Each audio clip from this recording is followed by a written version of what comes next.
When you've done research, as many of you will have, you'll understand that actually 15 minutes isn't long enough. If you want to stay for an extra couple of hours, I can tell you everything about my research. And in fact, that ended very abruptly. I was thinking there were some questions for Michelle. So you can't see the little quotes here, but these say things like, my child's 100% better when they're at home. They say things like, my child's safe here, we know no harm can come to him when he's at home. And those are genuine quotes from parents. I undertook case study research, which was around 40 in-depth interviews over a 2-year period with parents of children with life-limiting conditions requiring palliative care. I got my referrals from the palliative care team, and parents very willingly engaged in this research, and this is just one small part of my findings. So I'm sorry about those who are optically challenged, because I know sitting at the back it's quite difficult. But I think we heard a little bit this morning about the impact of caring and parents becoming carers, and how actually most parents, when they're expecting a child or they have a healthy child, they never expect that they're going to be doing peg feeds and nasogastric feeds and all sorts of other things that and dressings and the rest of it. This drawer belongs to one child who was on my study, and her mum had her in one hand, and she was maybe 9 years old, but tiny and frail, with very contracted limbs, and she could feed her and talk to me at the same time and go through her drawer. She knew exactly what medications to give. So parents become these expert carers beyond their expectations in some ways, and they talk about their caring role, and they become such experts that really they don't really trust other people so easily until they can observe and see people, how they provide care, and then they will start to trust them. So, as you can see, this impact of caring just touches every aspect of their lives. Suddenly they're overwhelmed with the amount of care that their child needs, and that becomes their primary focus, and other things change. So we heard about siblings there, and the whole idea of your home becoming a hospital, with sharps boxes and a hospital bed and carers coming in and out of the home. But parents generally seem to prefer that than having respite out of home. So, but do all children need respite care? I saw in the definition from ACT that respite care is an integral part of children's palliative care. But my findings would probably say that yes, it is if your child is in ACT category 4 and requires huge amounts of care. But for many others, it's not necessarily a big part of palliative care for their child. And in fact, some of the children included in the study were teenagers, and you saw some of the comments. They don't want to be seen as different. Certainly, the teenagers, a couple of them had cancer, one had a cardiac condition. Their main aim in life was to meet some nice boy and get kissed, or something very normal. And they don't want to be in a respite centre with children in wheelchairs. And I thought it was quite interesting. You don't want to be seen as different. You see sick kids everywhere. And even though they were sick, they wouldn't perceive themselves as being as such. So diagnosis matters, and of course, respite services are dependent on diagnosis. This really is testing your eyesight. I'm sorry, this is when they get down to the X's and O's at the end of the thing. So this slide really, if any of you are providers of respite, whether it be at home or out of home, this little box in the middle is pretty much what makes parents choose one or the other. It's trust. Can they trust the people who are looking after their child? Is the care of an equal standard to that which they can provide themselves at home? Consistency of staffing. They don't want to see a different nurse every time they go there, and they don't want a different nurse coming into their house. And on that point, it doesn't have to be a nurse that provides the care. A name badge doesn't mean anything to parents. They just want to see if you're a really good person who knows how to care for their child. You can be a care assistant, a dietitian, you can be anybody, but they want someone who really knows how to care for their child. They want skills and expertise, and they look out for that. They really want to know that their child's going to be cared for well. Maintenance of control. You might be looking after their child, but they know their child best, and they want to be able to maintain that control and the routine. They don't want you to change everything about their child's routine just because it fits with an organisation, a respite centre or a hospital. Past experiences really impact on whether parents will use a respite centre or a respite person. They absolutely would have aversions to certain, if they have a bad experience, that's it, it's done. Day versus night, which is something Charles brought up, was a really big issue. Parents were more than happy sometimes to hand their child over during the day, but night time they were really concerned and worried. And even in the home, parents would worry about this. For example, one mum told me that, she came down and someone was asleep and the machines were beeping, and I told her, don't you come back here? And so then that trust is broken again. So they like to have some night respite, but again, it's very, very difficult for them to trust the person. And mums would say, things like, if I hear the alarms, I wake up and I'm down the stairs in 2 minutes, even if they have a paid carer looking after them. So, as we've heard, children's palliative care, you live with this uncertainty. There is no, parents would say things like, I was told when my child was born a 99% chance she would die and a 1% chance she'd live. And here she is, she's 13. So, frankly, they don't believe people when they say that their child is dying, because they have this trajectory, particularly in ACT category 4, where people will dip, become very unwell, perhaps recover, but never quite to the standard where they were, plateau for a while, dip again. And you've all seen that if you work in children's palliative care.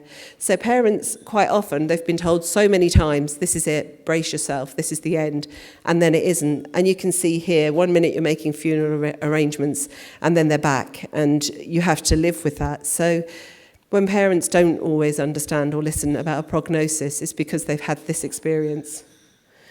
Extended family, so we've all got a lovely extended family, I know. So, of course, if you're in trouble, who would you turn to? Your family, and they're going to help you, and they're going to really give you a good dig out, as they'd say here. But that, in reality, is the case for maybe a short period of time. But after a while, that peters off, and people go back to their lives.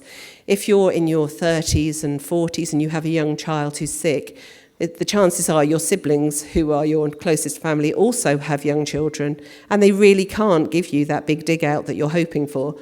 So maybe the one area they help with is perhaps looking after siblings rather than actually looking after the sick child. And I interviewed grannies too, and many others, members of the family, and they're just scared. They're frightened to death of the machinery and the care needs and what happens if something goes wrong. So they're not really 100% there behind you. They're there in spirit, but they can't provide the care that the parents can, and parents don't trust them. One woman said to me, my mum can't even work a mobile phone. I'm not leaving her with my child. So anyway. Consistency of staffing. How are you going to get staff? This is actually a picture of one of the families. They live in one of the houses there. And where are you going to find carers to come to your home if you live in the middle of nowhere? How lucky would you be to have anyone who knew anything about caring for a child with a life-limiting condition? And that is an issue. Then you have another mum who told me, I've interviewed loads of women to come through she said, hundreds of people have come through my home over the last 10 years. Caring for my daughter in the house. She said, but sometimes I see them in the post office and they daren't look at me because they left or they didn't take the job. And sometimes, she said, they know it's to look after my daughter and they say, oh no, I don't want to do that. And she feels, like she's betrayed. So it's again about this small rural living where people all know each other and everyone knows your business. So if you get a really good carer who comes in, suddenly all the neighbours know that you've been shouting at your child for putting his dirty football boots in the press, so they don't shout at their children. Your whole family dynamic changes. So maintenance of control and protection from harm. If your child's going to a respite centre where there are children with lots of behavioural challenging behaviours such as autism, then a lot of the parents whose children are very frail and who have a life-limiting condition really don't want their child to be cared for there. They said, one of them told me her daughter gets locked in a separate room because the children are charging around and her daughter can't move out of the way. So it was a big issue if they were taking her to a respite centre. The other thing, parents, because they are these really brilliant carers, they don't want their child to be exposed to any type of infection. They don't want them to risk their life because they know if they get a chest infection, it could be that final dip. And so they keep them at home, keep them away from school. They don't want their children to sit on a minibus for hours going around 16 different houses picking up other children. They want them to be there and home again in the half hour. One of the children had a cardiac arrest on a minibus, so her parents obviously weren't keen to send her anywhere again after that. She was resuscitated successfully on that occasion. So past experiences, this was something that really, really upset many parents because particularly in Act Category 4, the children born with their life-limiting condition. So their experience of hospitals really did mar the way they thought about having respite. And it's something that Charles was talking about around not actually wanting to give their child over to somebody else because it was such a big hassle for them. Parents reported, well, I had to leave my son for 6 months. And, she was from the west of Ireland and her child was in Crumlin and she had 4 other children. So they were all farmed out to the extended family or the husband. The husband's trying to work because we all have mortgages. And this is the real life part of children's palliative care. If you're an older person and you're requiring palliative care, you may not need to work anymore, and your partner who becomes your primary carer may not. But if your family is young and they're looking to you for financial support, then often, we all have, well, I don't know if we all have mortgages, but mortgages and other children, and that really impacts. So when you send your child off somewhere else, that makes it difficult. So not keen on hospital for long periods of time, certainly in emergency and crisis for symptom control, but not respite or really any prolonged period. It's impossible to give the care she needs in a busy ward. She gets left in bed. And then, of course, it's taking away the control from the parents too. So there's 2 sides to it, I know. But it was a really big issue and really impacted their experience from that time at the beginning or when the child was diagnosed, really impacted on whether they would use services out of home.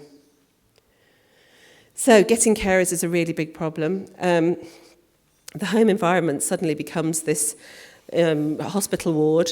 I know when I went to one family, and I kind of smiled, but maybe it wasn't the right thing to do afterwards, but one of the parents, the mother was going off to take the children to school. She said, I'll be back to you, Julie. So off she went and left me at the table with her husband who was eating his breakfast. And when she came back, she said to me, can we do this interview at the island? And I said, oh, yeah, no problem. She said, it's just that, you have to keep an eye on the oxygen sats monitor. And I wanted to say to her, your husband and I were just talking for half an hour and he didn't look at it once. But she had this thing because she was the primary carer and she really wanted. And so we sat there and she never took her eye off that monitor the whole time. So her family home environment was that she had alarms for everything, cameras, so she could watch everybody and how they were caring. It really was. And so the home tracking all through your house for hoists and every single aspect of their family life was centred around the child. He loves to swim, so he got a hot tub put in, and we all get in it at the weekend. Really making the home the heart for this child. Social impact on family life, so not able to go out. We have a date night, we have Mexican and watch a film, my husband and I. We don't go anywhere, we don't want to leave the carers with the child. Social isolation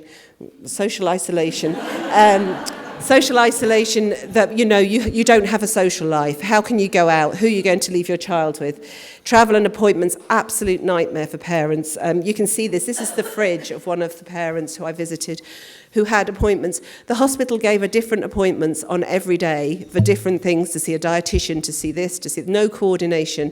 And her mum would sit in the back of the car and she'd drive to Crumlin or to Temple Street and then home again. So it was hugely impactful on the whole family.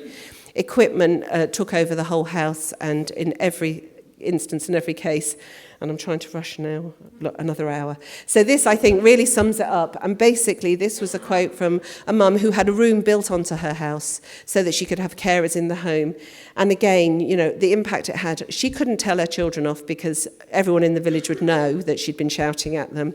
Her son, who was 16, didn't want to come down in his own house to the kitchen because he wanted to know, is there anyone in the house, Mum, because there'll be carers there.